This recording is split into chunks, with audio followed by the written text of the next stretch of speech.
안녕하세요. 저는 오늘 유튜버에게 필요한 저작권 상식 여러분께 강의하게 된 변호사 변철주라고 합니다.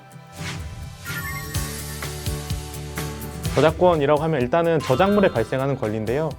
우리나라 저작권법에서는 저작물이 뭔지 정해놓고 있어요. 저작물은 인간의 사상 또는 감정을 표현한 창작물이라고 지금 얘기를 하고 있는데요. 그래서 뭐 예를 들면 저희 지하철 노선, 그냥 노선 그 자체라든지 아니면 뭐 식단의 메뉴판, 아니면 뭐 주가 지수 이런 것들은 뭐 사람의 사상이나 감정이 들어간 건 아니고 그냥 발생한 사실 그 자체이기 때문에 이런 것들은 저작물로 보지 않고요.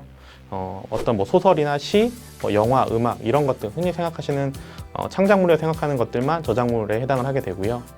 두 번째로는 창작성이 있어야 돼요. 그러니까 보통 사람의 생각이나 사상이 들어간 것이라고 하더라도 기존에 있었던 것이면 안 되고 자기만의 독창적인 것들이어야 되는데 이때 독창성은 사실 그렇게 어마어마한 독창성을 요구하진 않고요. 아주 간단한 수준, 뭐 유치원생이 쓴 일기 뭐 이 정도 수준만 되더라도 창작성이 있다고 하면은 저작물로 인정을 해줘요. 그래서 이렇게 말로 설명드리는 것보다는 예를 좀 몇 개 드리면 이 저작물이 뭔지 쉽게 이해하실 수 있을 것 같아요. 지하철 노선하고 그 노선을 그린 지하철 노선도가 있죠. 저희 보통 지하철 타면 노선도가 붙어 있는데 뭐 2호선을 예로 들면 이제 2호선에 뭐 유명한 여기 서초, 그다음에 뭐 교대, 강남, 역삼 이렇게 여기 이렇게 있다라는 거는 뭐 그냥 팩트이기 때문에 이거는 따로 저작물이라고 보진 않아요. 보시면 지금 보여드리는 요 지하철 노선도가 일반적으로 쓰시는 노선도예요. 그래서 아니 이 노선도는 어차피 다 똑같이 쓰는 건데 이게 무슨 저작물이야?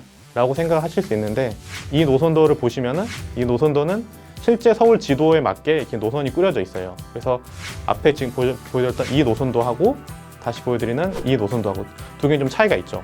그러니까 똑같은 서울의 지하철 노선이라고 하더라도 그거를 노선도를 그리는 사람 생각에 따라서는 노선도가 다르게 나올 수 있어요.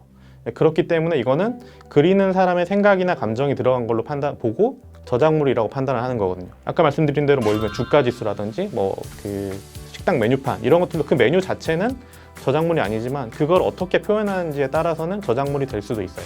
또 주로 많이 물어보시는 것들 중에 하나가 뭐 제목이나 아니면 되게 짧은 문장들, 뭐 트위터에서 쓰는 한 문장, 두 문장 이런 것들을 제가 영상에 넣으면 이거는 저작권 침해가 될까요? 라고 물어보시는 분들이 있는데요. 우리나라 판례에서는 기본적으로 너무 짧은 문장에 대해서는 저작물이라고 보지 않는 경향이 강한데 최근에는 좀 많이 바뀌고 있는 것 같아요. 그 짧은 문장이라고 하더라도 보호할 만한 가치가 있다 라고 하면은 거기에 대해서는 저작물로 인정해 주는 것 같은데 예를 들면 유명한 아이돌 가수 2NE1이 부른 노래 중에 내가 제일 잘 나가 라는 이제 제목의 노래가 있었는데 요게 이제 되게 실제로 잘 나가니까 땡땡 식품에서 이제 그 이름을 그대로 딴 라면을 만들었어요. 이걸 보고 실제로 그 2NE1 노래의 작사가가 이제 그 식품을 상대로 저작권 침해다라고 소송을 제기한 적이 있었어요.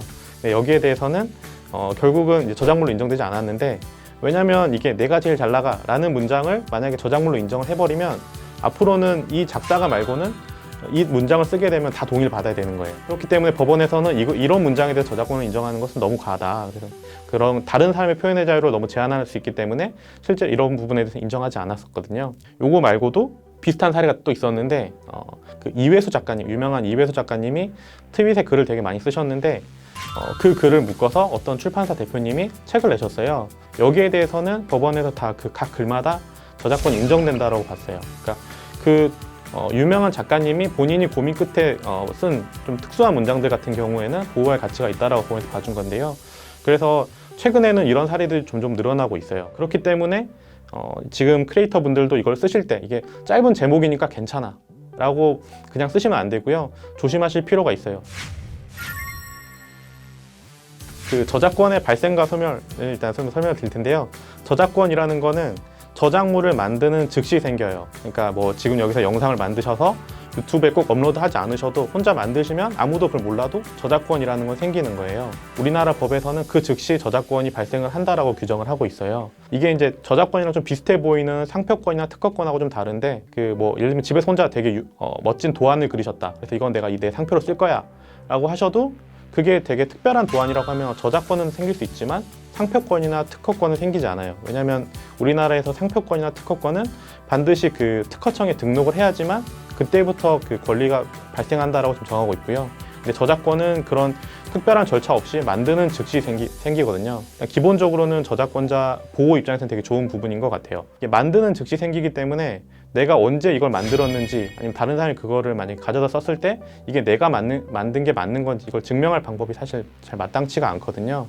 그래서 그런 점 때문에 우리나라 한국저작권위원회에서는 자기가 만든 저작권을 등록할 수 있는 방법을 만들어 놨어요. 그래서 등록을 하면 이제 뭐 언제 등록했는지에 따라서 이제 이 사람이 여기 등록을 했으면 그때부터는 적어도 저작권이 있는 게 확인이 된 거니까 그런 확인할 수 있는 여러 가지 장점들이 있고요. 가능하다고 하면 뭐 물론 유튜브에 업로드를 하면 그때부터 공개가 된 거니까 내가 이거 만든 게 맞다라고 주장할 수 있는 근거가 생기지만 보다 확실한 거는 저작권위원회에 가서 한번 등록하시는 것도 좋은 방법일 것 같아요.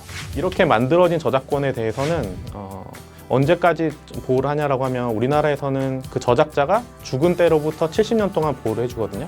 보통의 나머지 시나 소설, 뭐 음악 같은 것들은 만든 사람이 사망한 때부터 70년, 나머지 영상들은 공표한 때부터 70년 이렇게 생각하시면 되는데요. 만약 사용하시려고 하는 어떤 저작물이 소멸됐다라고 좀 생각이 되시는 경우에도 한번 자세히 알아보실 필요가 있고요. 명확하게 저작권이 소멸된 사례를 좀 보여드리면 이게 이제 빈센트 반 고흐의 별이 빛나는 밤에라는 이제 작품인데 제가 확인해 보니까 반 고흐는 1890년에 사망을 했어요. 그렇기 때문에 사망한 때부터 70년, 1960년도에 이 그림에 대한 저작권은 다 만료가 됐고 그래서 어떤 영상을 만들 때 이 고흐의 그림을 쓰시는 거는 다 가능해요. 뭐 대체로 1800년대, 그러니까 19세기에 활동했던 화가들의 뭐 작품이나 이런 것들은 대부분 저작권이 소멸했다고 보시면 되고 사용하시는데 특별히 지장은 생기지 않을 것 같아요.